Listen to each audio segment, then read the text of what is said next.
How should the Springboks line up against Italy for their second test match? Because last week, the second half, the Springboks kind of fell apart a little bit. And what Rassie Erasmus has been saying is that there will be quite a few changes. So we're going to dive into it in this video. If you haven't, please hit that subscribe button. Leave this video a like. And as always, drop your opinions on this lineup down in the comments. Let's get into it. Now, as I said earlier this week in quite a few videos, the Springboks fell apart in the second half against Italy. And there's a few reasons for that. They ended up losing that second half 21-14. The bomb squad misfired. Rassie Erasmus had a few words in the press conference afterwards saying that he is frustrated and there will be a couple of changes coming into this week against the Italians. Rassie Erasmus had initially already planned out who he was going to select for the second test match, but in the press conference he kind of said that that's out of the window. There are a couple of guys that he will be bringing in, and if they didn't perform against Italy in that first week, they will be benched and vice versa. So this is my lineup for the Springboks to face Italy in the second test. I've made quite a few changes and I've brought in a couple of youngsters. Let me know what you guys think. So starting with that front row, last week we had Ox, Malcolm and Volko Low. Now, those three absolutely decimated Italy in the scrums and set pieces, but I do think we are going to have to see a little bit of rotation. Ox can't start every game. We need to sort of save his batteries for those New Zealand tests. We still got Ireland, France coming up at the end of the year. We've got Australia and Argentina in the Rugby Championship, and Rassie Erasmus kind of said that a player isn't going to play more than 8 or 9 games this year. So I do think we have to be sparing with a guy like Oxenchur because it is so easy to start him every game. He's going to win you scrum penalties, but we do need to save him a little bit. So for me in the front row, I'm not going to start Ox. I'm actually going to start Jan-Hendrik Wessels, and I'm going to keep Volko Low in that number 3 jersey. And that is the Bulls partnership. I mean, the Bulls made it all the way to the final in the URC. They had massive scrum dominance throughout the season, and that's because of Jan-Hendrik Wessels and Volko Low. So Volko gets another start. And in that hooker position, I don't think Malcolm Marx had a great game. He sort of let a try in. Our lineouts were struggling, especially in the second half, but that's maybe more because of Bongi Mbonambe. But I don't think Malcolm performed out of his socks, and I think he had a very average game in terms of what Malcolm Marx can provide the Springboks. So I'm actually going to give an opportunity to Manus van der Merwe. I thought he had a decent showing against the Barbarians, and I think this is the perfect time to sort of bring him in, put him under the spotlight, and let's see what he can do on the main stage for the Springboks.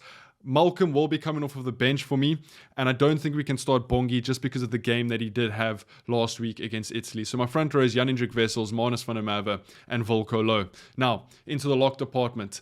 Eben started last week as well as Loert de Jager. Now, I thought Eben brought some nice energy to the game, charged down a kick in sort of the first minute. He was always looking to charge down. Yes, they did target him on defense a little bit with double hits, and he did get smeared in a couple of tackles, but I'm still going to start Eben Etzebeth. I do think we need to get him sort of back up and running. He was injured for quite a long time during the URC season, and we need to try get some caps under his belt for this year, just so that we can sort of go into the Rugby Championship with Eben in form. Then, who do we partner Eben Etzebeth up with? Now, there's so many options in that lock department.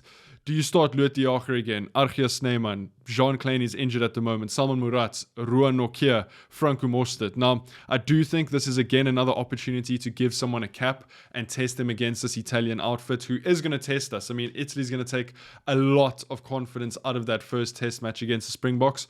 So for me, I'm going to put Kobus Wisse in there, and he's going to get his debut for the Springboks, partnering up with Eben Etzebeth, who will be able to sort of mentor him through the game and not throw him too much into the deep end with a lock partner that doesn't have that much experience. So I'm going to go for Eben and Kobus Wisse in the lock department. Then the Lucies. Now, this is another interesting debate because Sia's fit, Peter Steph, the Toys fit, Marco van Staden and Vincent Chichuka had great games against Italy. So do we bring them in? At 6, I do think we bring Siya Kolisi in. I think, again, he also needs a little bit of game time. We need to see him on the pitch for the Springboks. So I'm going to put Siya in at number 6. Then that big decision at number 7. Do we bring Peter Steph the Toy in straight back from injury, or do we give Vincent Chichuka another shot who played out of his socks against the Barbarians, scored two tries, and then was definitely one of the standout players against that Italian side? For me, I'm going to start Vincent Chichuka and give him another shot just based on form. He will then also be playing with Siya Kolisi, who he plays with at the Sharks, so it should function a little bit better. And then into that 8 discussion, I thought Jasper Wisse was absolutely phenomenal for the Springboks last week against Italy and kind of showed what a Springbok number 8 should be doing. Should be a big ball carrier. He should be a massive threat, and I think he had a decent game. We could go with Jean-Luc Depree. We could go with Evan Roos, Jasper Visser, but for me, we could go with Kwagga Smith. I'm going to start Jasper Visser again. I think he earned himself another start with that performance against Italy, and I do think we need a guy like that to get us over the gain line, get onto the front foot. Then into the back line. I think that's a very, very stacked pack of forwards where we're given some opportunity, but there's also a lot of veterans in that side. Into the back line. Now, Rassie Erasmus did hint in his post-match press conference that Grant Williams and Sasha Feinberg Mngumazulu will be back, and I think that's a great call. Grant has been in and out with injury over sort of the last 6 months, so I think it's going to be good for him to get some game time. So I'm going to start Grant Williams. Sasha will be back. So I think Sasha's going to start in that number 10 jersey. Handré Pollard had a decent game last week, kicked 6 out of 6. But like I said in my previous video, I do think people are starting to see that maybe Handré is a little bit of a one-dimensional fly-off. And Sasha and Marnie kind of give the Springboks that extra option on attack, that X factor. They can break the game open. And if Sasha and Marnie are kicking well, I mean, Marnie kicked 100% against the Barbarians. I think Sasha missed 1. So if we can get over that hurdle of sort of that kicking crisis that Marnie Lebok had, then I think Sasha and Marnie are in with a massive shot for rivaling Pollard for that number 1 position in that 10 jersey. So Sasha at 10. Then into the centers, and I'm going to make 2 changes here. We've seen Damien de Allende, we've seen Jesse Creel. Jesse Creel obviously captained the last 2 games, but I think we need to give some guys opportunities. Andre Esterhuizen came on against the Barbarians at flank, sort of Rassie Erasmus and the coaching staff testing out that hybrid player. But for me, I'm going to start Andre Esterhuizen at 12. He's been playing phenomenal rugby for the Sharks. We saw how good he was at flank, and I think he deserves a shot at 12. He's also slightly more physical than Damien, and I'm not saying Damien isn't physical, but Andre Esterhuizen is just that big unit that can definitely get us over the gain line. Damien de Allende did a great job against Italy in the first test, but I do think we need to give Andre Esterhuizen some time as well as rest Damien de Allende and Jesse Creel. Then in that 13th position, in that number 13 jersey, I'm going to go with Ethan Hooker. Look, I think he was one of the standout players for the Sharks this season. There's a reason Rassie Erasmus has kept him in the squad, and I think this is the perfect opportunity to say to him, look, no pressure, go out there, perform, do your job, as well as partnering up with Andre Esterhuizen, who's also a Shark, so there is a little bit more of that synergy in the midfield. Then into the wings. Now, I see a lot of people have been saying they're just going to start Kurt Lawrence and Cheslin Colby, but again, we need to balance our best wingers. We need to give them some time to sort of recover and keep them for those New Zealand tests, Ireland, France. So while I am going to start Kurt Lawrence in the 11 jersey, just because of how well he played against Italy last week, I am going to change it up in that 14 jersey. And this might be a little bit of a shock. You could go with Makazole Mapimpi, you could go with Edwin van der Merwe, but I'm going to go with Kanan Moody. There's one aspect that we really struggled with last week against Italy, and that was under the high ball. And I think Kanan Moody, because how tall he is, because how big he is, he's very, very good in the air. And I think he could solve a lot of those problems with Italy putting up those high balls. Kanan Moody will be able to recover those balls a little bit better than the likes of a Cheslin Colby.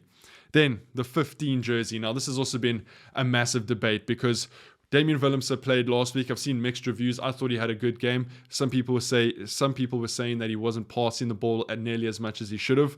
Willie came off of the bench, and Apelele Fassi played well against the Barbarians. But Willie Leroux is currently on 99 caps. And if I'm Rassie, and this is going to sound harsh, but if I'm Rassie, I want to get Willie his 100th cap, and then I kind of want to move on and focus on Apelele Fassi and Damien Willemse. So for that reason, I would prefer to play Apelele Fassi. But for that reason, I think he's going to go with Willie Leroux, give him his 100th cap in PE, and then slowly sort of start to move away from Willie Leroux. So Willie's going to start at 15 for me. Then into the bench.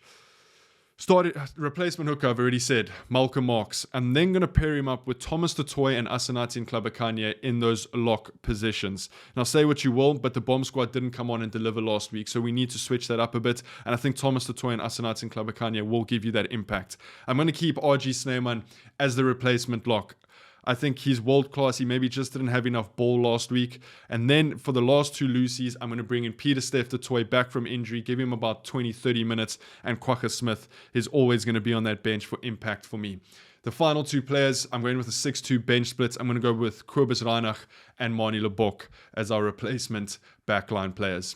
And that's my 23 to take on Italy this weekend. Hopefully the Springboks can bounce back a little bit and perform a little bit better for us. Let me know what you guys think. If you haven't, hit that subscribe button, leave this video a like, and drop your opinions down in the comments. I'll see you guys in the next one. Take it easy. Peace.